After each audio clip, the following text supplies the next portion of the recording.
I never imagined there'd come a day when I'd be turned away from the very house I grew up in let alone on Easter Sunday.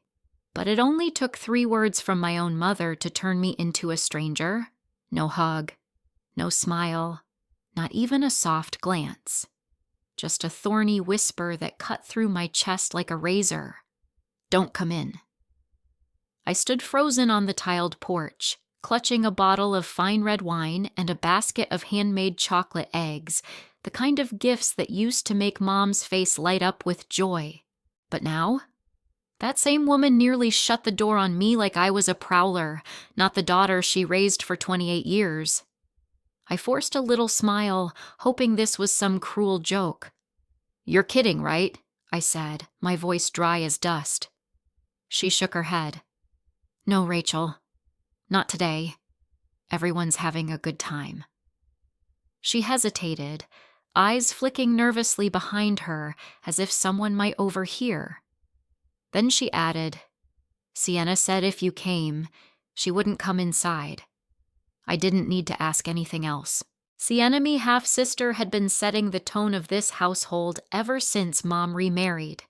With her picture-perfect blonde curls and sugar-coated voice that dripped poison beneath every word, she had always known how to pull Mom's strings. She never had to share attention with men at once. From inside, I heard laughter burst out, followed by the clinking of glasses. Then came Uncle Travis' tipsy voice, "To a family that sticks together." And like clockwork, Sienna's voice chimed in, sticky sweet. "This Easter is so calm, no negativity at all." My hand tightened around the neck of the wine bottle.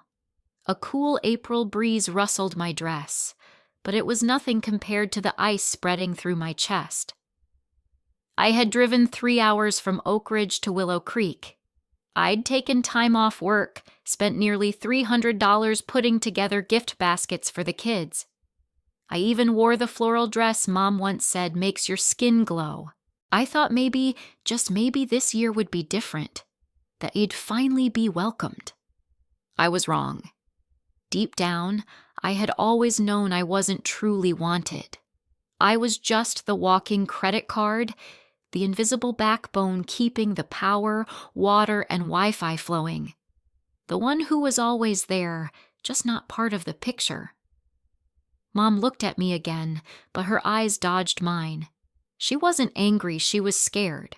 Scared I might rattle Sienna's perfectly curated mood. Scared her precious stepdaughter might spiral again. I nodded once. "Well then, have a peaceful Easter," I said lightly, though each word felt like a blade on my tongue. "Oh, 3-1. Then I calmly reached into my purse, pulled out my phone, and opened my payment app.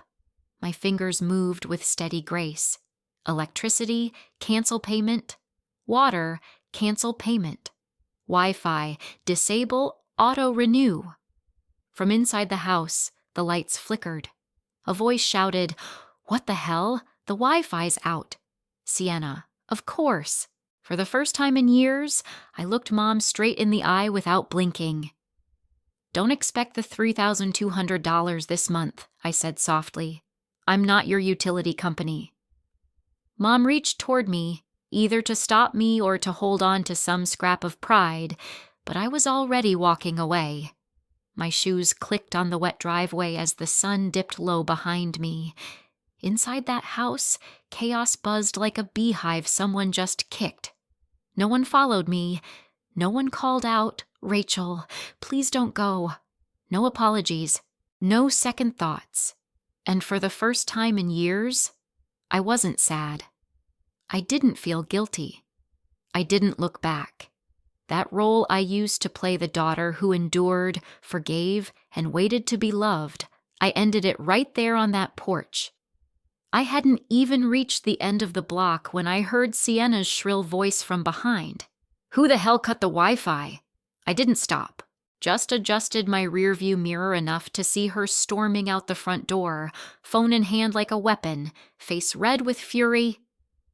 Mom followed closely, clutching that soft pastel scarf she always wore when trying to look like the perfect suburban matriarch. My phone buzzed in my lap. One last notification. Water service. Canceled successfully. I smiled, not out of spite, but the kind of smile you make after finally snipping a ticking bomb wire inside your own chest. Sienna screamed again, louder. This cannot be happening. But it was, and I had never felt more in control. It can't be happening. Why is everything shutting down? Sienna's voice cracked through the air like a snapped wire. I rolled down my car window slowly as I crept forward, past the narrow alley beside the house I once called home. Ask someone who's actually inside, I called out, my voice calm but cutting. Her head snapped in my direction. Her face was flushed bright red, and she clutched her phone like she might hurl it straight through the nearest window. Are you insane? There are kids here, she shouted, stomping toward the curb. They're hunting eggs. What are they supposed to do without internet? I shrugged from behind the wheel, eyes steady on her. Maybe it's time they learned how to play outside. Or better yet, maybe you can explain to them why Aunt Rachel wasn't invited this year. My mother rushed forward, her voice trembling, strained from a guilt she wasn't ready to name. Rachel, you shouldn't be doing this. It's Easter. This day it's about family being together. I laughed, hollow and dry like wind sweeping through a forgotten attic. You're really going to give me a lecture about family values after slamming the door in my face? I stared right into her, no more flinching, no more softening the blow. After letting Sienna erase me from the guest list because I'm apparently full of negative energy? Mom opened her mouth like she had something to say, an excuse, a plea, a deflection. But nothing came. Suddenly, another voice shouted from inside the house. There's no water! It was Uncle Travis, unmistakable in tone and urgency. Someone check the damn meter!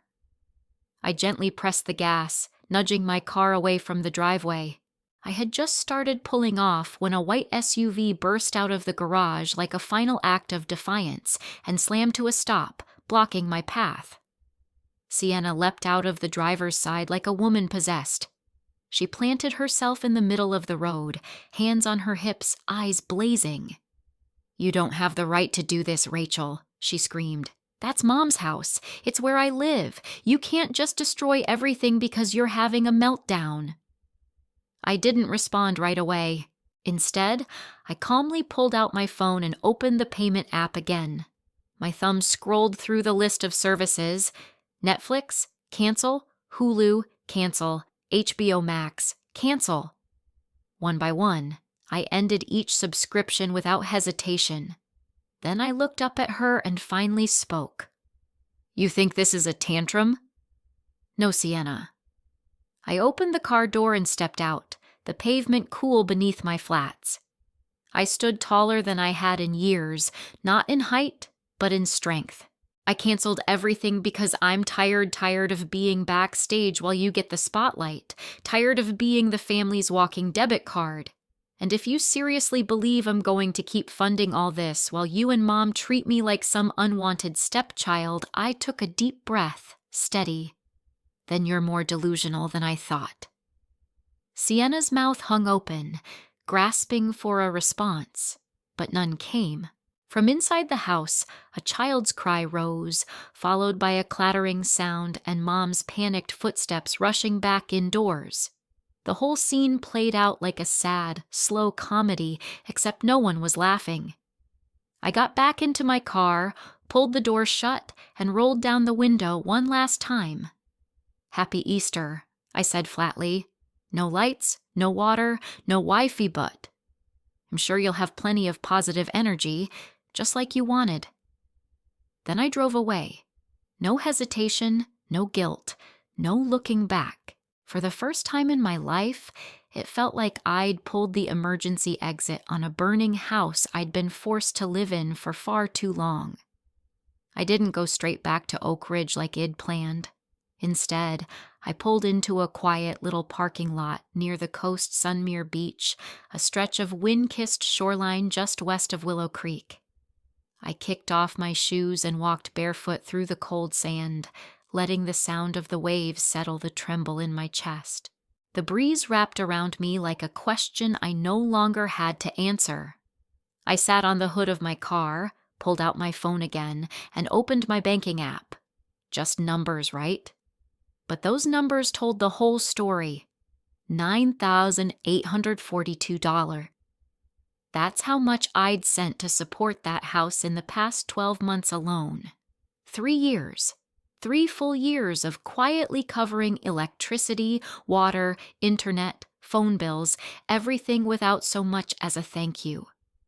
All because my presence made Sienna uncomfortable. All because Mom didn't want to cause drama. It had all started when my dad Nathan lost his job at 56.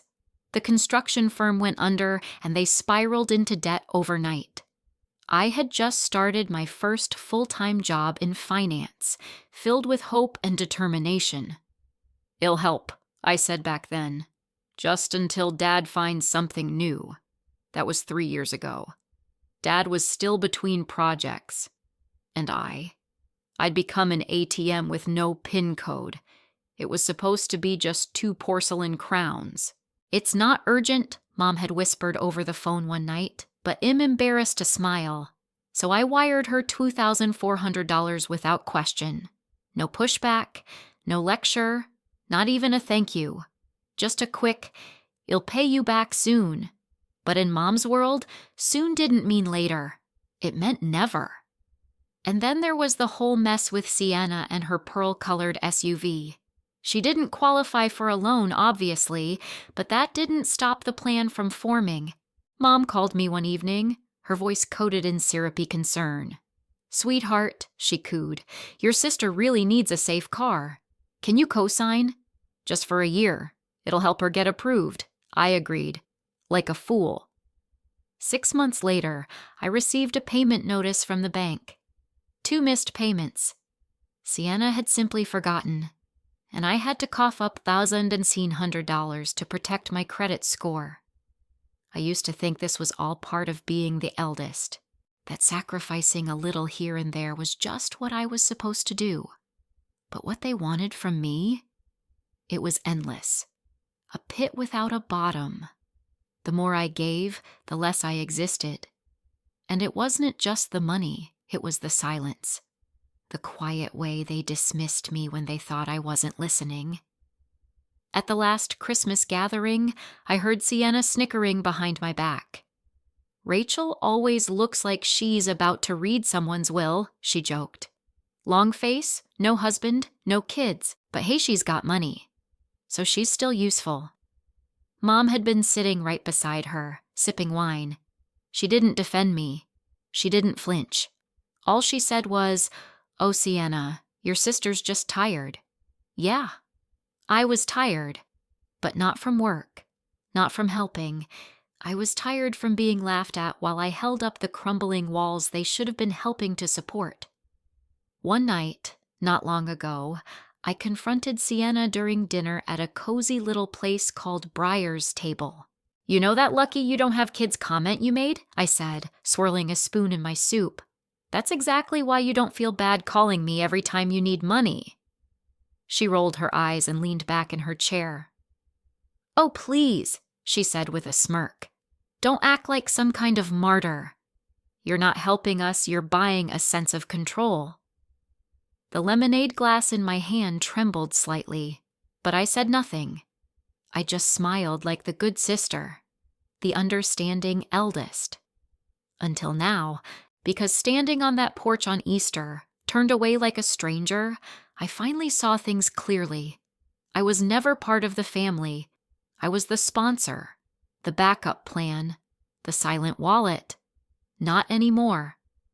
That night, in the glow of my phone screen, I tapped the final button, Cancel Auto Bill Pay.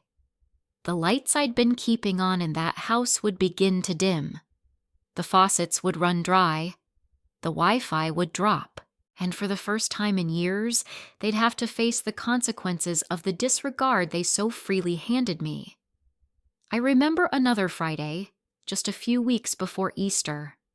I had stopped by the house unexpectedly, arms full of groceries, organic oats, fresh fruits, baguettes from a little bakery I'd discovered in Maple Ridge, a place Mom used to rave about. No one knew I was coming. I'd planned to just leave the bags on the counter and head out.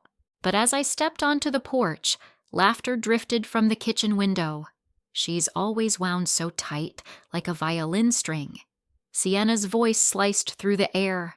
She takes everything way too seriously. I mean, she lives alone. Who wouldn't be tense? Then came my dad's voice, Nathan's. Calm, dismissive. Probably goes a whole week without speaking to anyone. People like that? They snap easily. My pulse thundered in my ears. Then Mom chimed in, softly but with no less cruelty. Well, at least she's useful. If she wasn't, we'd have had the power cut off by now. Sienna's laugh rang out sharp and bright. Exactly. She's got money. No kids, no life. So it's only fair she helps. Dad added without hesitation, I mean, I'm still young. I've got a future. She just has her job and her account. That's it. And Mom? She didn't disagree. She didn't stop them. Just the clinking of glasses and someone calling out cheers. I staggered back, bumped into the wall of the porch, and one of the apple bags I held slipped from my arms. Fruit rolled across the tile. I didn't pick it up. I didn't say a word. I left the groceries, got in my car, and drove straight home. That night, I couldn't sleep. I sat in my apartment until 2 a.m., going through every transaction on the emergency credit card I'd once given to Mom just in case. Line after line. Each one hit like a betrayal. MacBook Pro, $1,899. 4-day meditation retreat in Clear Bend, $3,200. Luxury spa package at Riverstone Wellness, $650. Airline tickets to Palm Shore, $438 monthly health apps, $74.99 x 6 months. Every purchase had a story, and none of them involved emergencies. I cross-referenced the dates with Sienna's social posts. There she was wrapped in a linen robe, glowing under candles, captioned, "Finding peace in chaos." Self-care. That was my money, my effort, my exhaustion, and all it ever earned me was silence and side eyes. I cross-referenced the transaction list with Sienna's public Instagram posts, just to be sure. There it was. The $3,200 meditation retreat in Clear Bend, captioned with a soft filter and a fake sense of serenity. Meditation is how I find myself amidst the chaos. I felt the bile rise in my throat, not because of the money, but because of the shamelessness. That night, at exactly 11:04 p.m., I called Mom. She picked up on the first ring, like she'd been expecting it. "Did you buy a MacBook?" I asked, blunt and hollow. "Oh, that was for Sienna," she stammered. She needed it to work remotely. And the retreat? It was for her mental health. You saw how she was crying for a month, didn't you notice? I stared into the dark of my apartment. "With my money," I replied. My voice wasn't angry. It was drained like an engine sputtering out after years of overuse. "You make more than the rest of us combined, Rachel," Mom said quickly, almost like a defense rehearsed too many times. "A few thousand shouldn't mean anything to you, right? I thought you wouldn't mind." I hung up. I didn't scream. I didn't even cry. I just sat in that silence, stunned, the words echoing around me like a cruel lullaby. A few thousand shouldn't mean anything to you. Not sorry. Not, we shouldn't have done that. Just entitlement, pure and entitled. That night, I took a pair of scissors and sliced the secondary credit card in half. The same one I'd given her just for emergencies. I dropped it into the trash. But the cut I made inside myself? That was so easy to discard. The next evening, at 6:17 p.m., came the pounding on my apartment door. I had just poured boiling water into a mug of chamomile tea, nearly spilling the entire kettle. Through the peephole, I saw them, Mom, Dad, and Sienna, all packed together in the narrow hallway of my third-floor apartment building. Their faces were flushed. Anger? Humiliation? Embarrassment in front of the neighbors? Maybe all of it. I didn't answer right away. I let them knock. Let the tension stretch like an old violin string on the verge of snapping. Then I heard Mom's voice shriek just high enough to be heard through the wood. "Rachel, you're being ridiculous." From behind her, Dad bellowed, "We're living like it's the Stone Age." Sienna slammed her fist so hard against the door, I thought it might crack. "Open up," she shouted. "Or are you seriously letting your own family go insane without Netflix or hot water?" I took a slow breath and opened the door just as Sienna raised her hand to knock again. She nearly stumbled forward. I kept the door half open and said coolly, "Come in, but if anyone raises their voice over 3 decibels, I'm calling the cops."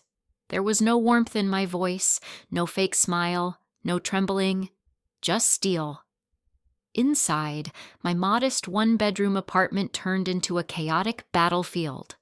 Mom immediately burst into tears, curling onto the edge of the sofa like a soap opera actress. Dad paced the small space like a lion in a cage. And Sienna? Exactly what I expected. "Who do you think you are? The Queen?" she shouted. "You don't get to just cut everything off because your little feelings got hurt." I let out a bitter laugh and reached into my coat pocket, pulled out my phone, tapped the screen. "I'm not hurt," I said flatly. "I'm used." And I finally hit stop. I held the screen up. The latest billing summary glared back at them.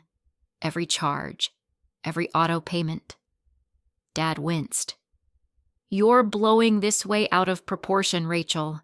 It's not a big deal. We relied on you a little, sure, but that's because we trusted you." I arched a brow. "A little?" I repeated. "Since you lost your job in 2020, I've spent over $26,000 keeping your lives running. Mom went to the spa. Sienna floated from retreat to retreat, and you all used my card without so much as asking. That's your idea of a little?" Mom's voice cracked.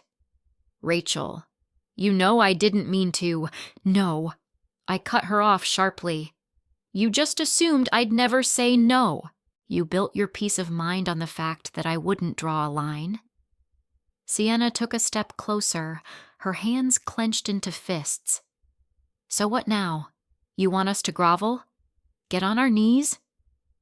I walked over to the dining table, pulled a folder from the drawer, and dropped it in front of her.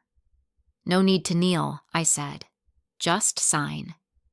Inside were the transfer documents for her pearl-colored SUV, the same one I'd co-signed for. "You've got 30 days to move it out of my name," I told her. "After that, I'm notifying the lender to freeze the account." Sienna's face went pale. "You can't be serious. I don't qualify for a loan on my own." "Not my problem anymore," I said. "I tried to help you. You took that help and twisted it into a leash." Then I turned to Mom. Netflix, Spotify, Amazon Prime. Every streaming service you've ever used, canceled. Don't bother trying to log in tomorrow. I'll be resetting every password and disconnecting every device. Dad slammed his palm down on the table, voice raised. "So this is it? You're punishing your own family?"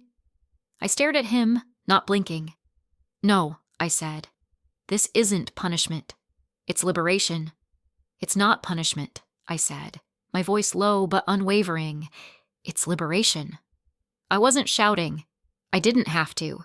The truth stood taller than any scream ever could. "It's not that I don't love you," I added, locking eyes with each of them. "I just won't let myself be used anymore." The room fell still, heavier than silence, the kind of hush that lingers right before something breaks. For a brief moment, I thought Mom might say something, an apology, a flicker of remorse, anything. But all she offered was a whisper through quiet tears. "You'll regret this." She didn't plead, didn't fight, just whispered like she already believed she was losing something she had no right to hold. Family isn't something you can switch on and off like a light. I nodded gently. No, but self-respect is. And today, I turned it on. Sienna was the first to leave. She didn't say a word. She just brushed past me, clipped her shoulder against the doorframe, and let the slam behind her speak all her rage. Mom followed next, her eyes red, raw, still avoiding mine like I was a stranger. She didn't even glance back. Dad lingered. He stood in the doorway, one hand on the knob, like he was waiting for me to stop him. Then he shook his head. "You're pushing everyone away, Rachel," he muttered. "When the day comes that you need someone, no one's going to be there." I stepped forward and gently closed the door behind him. Then I locked it. Quietly. Firmly. Click. No more guilt. No more answering bells like I was on call 24/7 for the family unit. No more burden dressed up as filial duty. The three of them left my apartment like a passing storm, loud, sudden, but ultimately powerless. And then came the silence. No calls, no texts. No, "we need to talk" subject lines in my inbox. Nothing. And strangely, it didn't feel empty. It felt freeing, like I had just vacuumed years of dust from my soul and could finally breathe. For the first time in my adult life, my home didn't feel like a waiting room. It felt like mine. No background noise of judgment, no invisible weight of unpaid emotional debts. Just peace. 3 days after the confrontation, I opened Instagram to post a photo of the latte I'd made that morning, frothy, cinnamon-sprinkled, perfectly imperfect. Right at the top of my feed was Sienna's story. Black background, white text, her signature passive-aggressive aesthetic. "Some people leave you when you need them most, but God sees everything. Karma's real." Family betrayal? I didn't like it. Didn't reply. Didn't need to.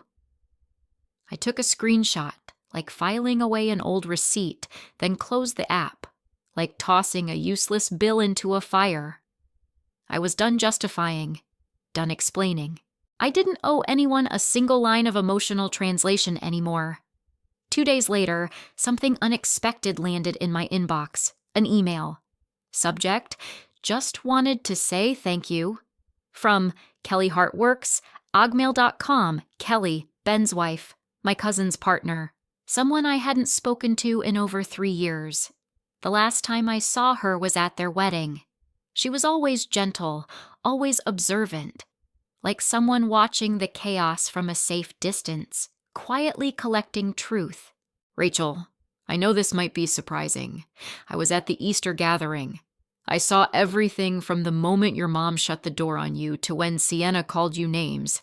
I just wanted to say thank you. No one in this family has ever drawn the line. No one's ever dared to say, 'that's enough.' I always thought staying silent was the strong thing. But you made me realize it's not grace. It's self-erasure. You didn't deserve any of that.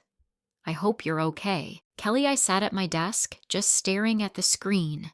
Not crying, not angry, just still. Like something deep inside me had finally been seen, not by blood, but by someone who watched.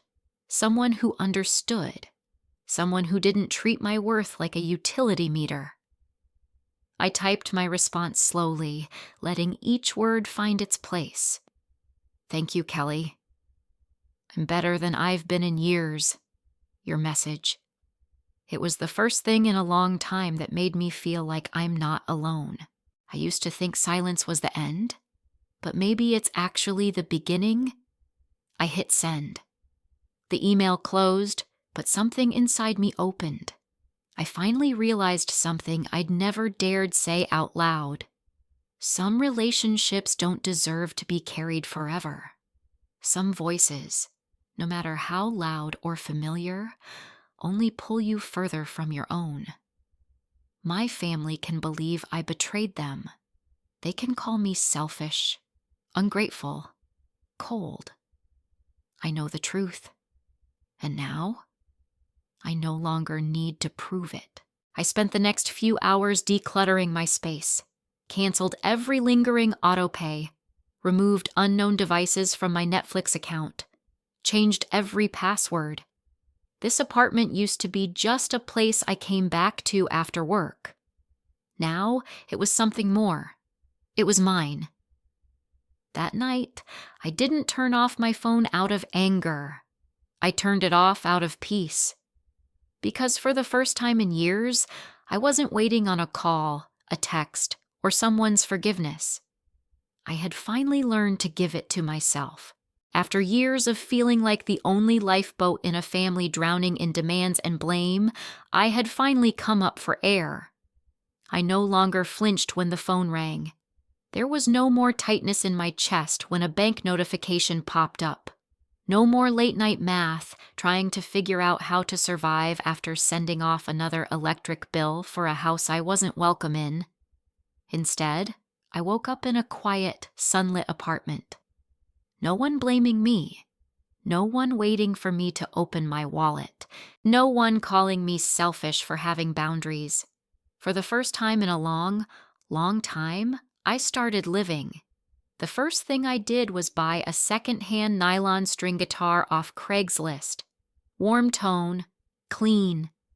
Still had a little sticker on the side that read, "Easy to learn." It had been sitting in the corner of my living room for months, more decoration than instrument, but now it was the first sound I heard each morning. My fingers, still clumsy, pressed C, then D, then G. Each note that rang out felt like a shackle breaking gently, quietly.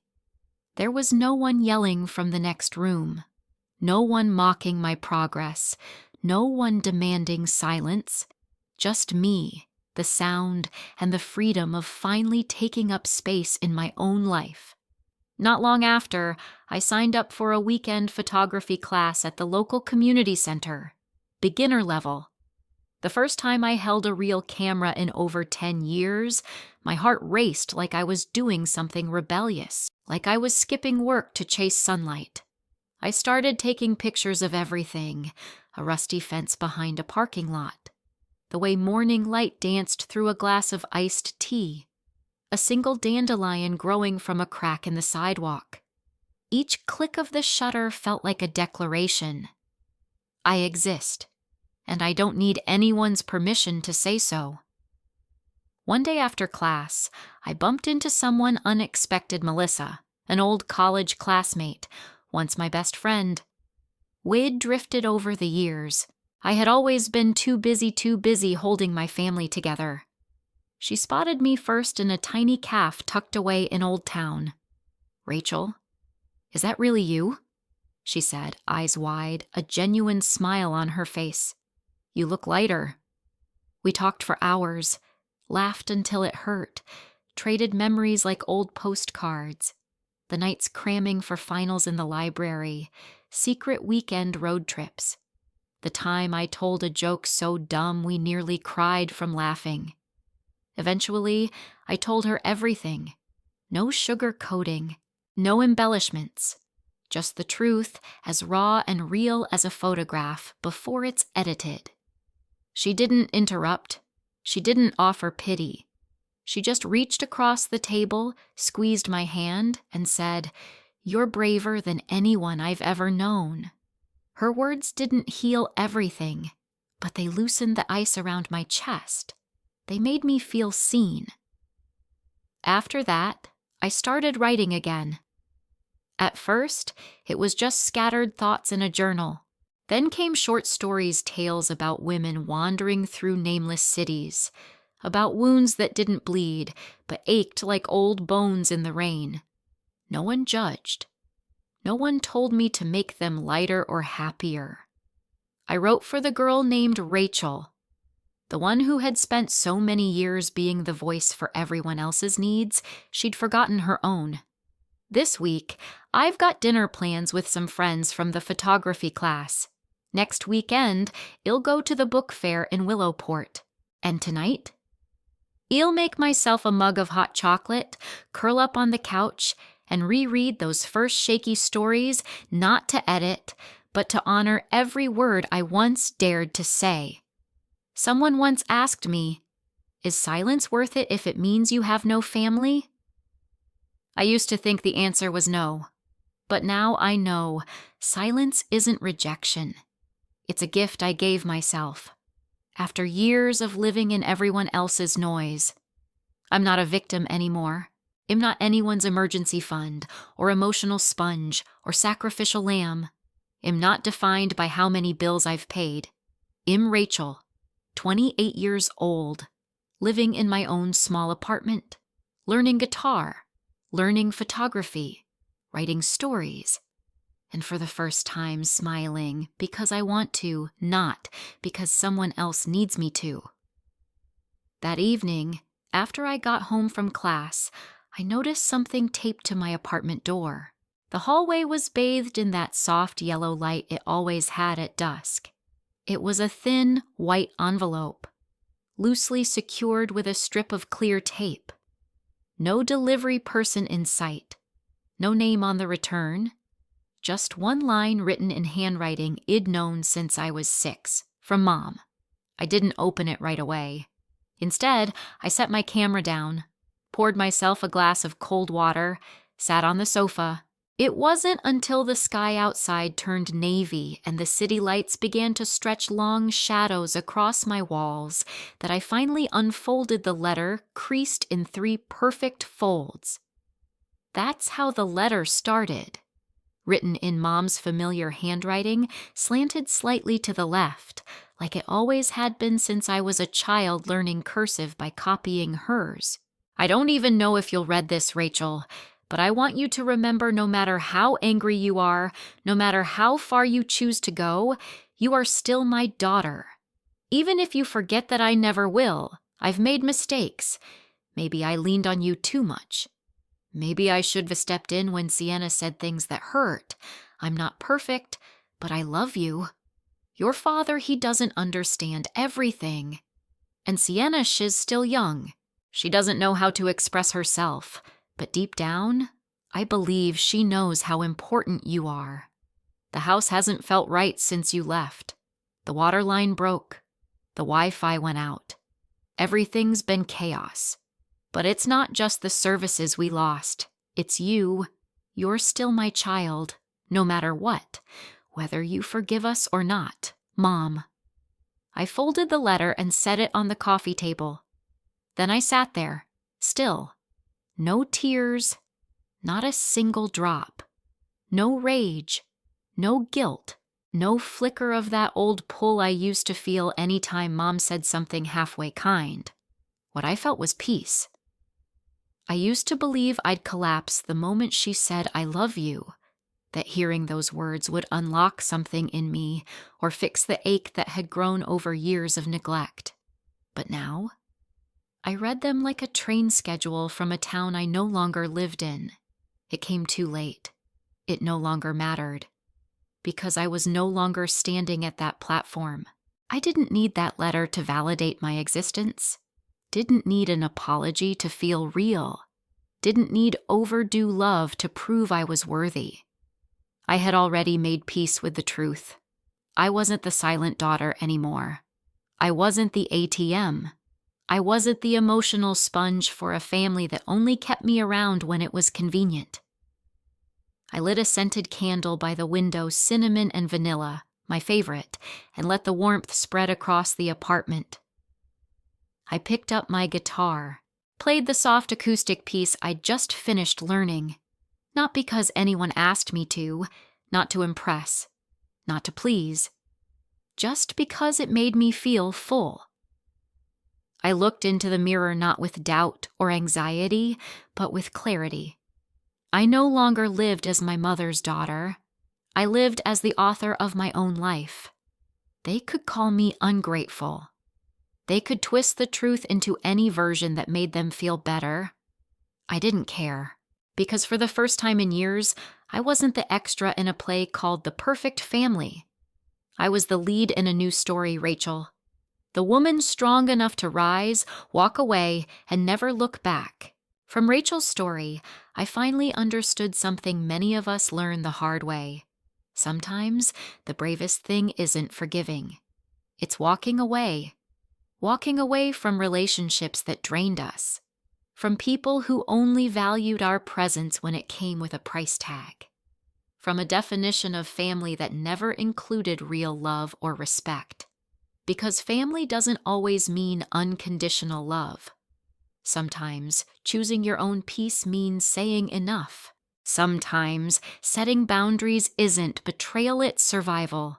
Survival for a soul that's been too tired from loving and enduring all at once. What do you think about Rachel's decision? Was she too harsh? Or was it exactly what she needed to finally live? Let us know in the comments. And don't forget to follow the channel for more powerful, true stories about love, loss, and finding your voice when it matters most.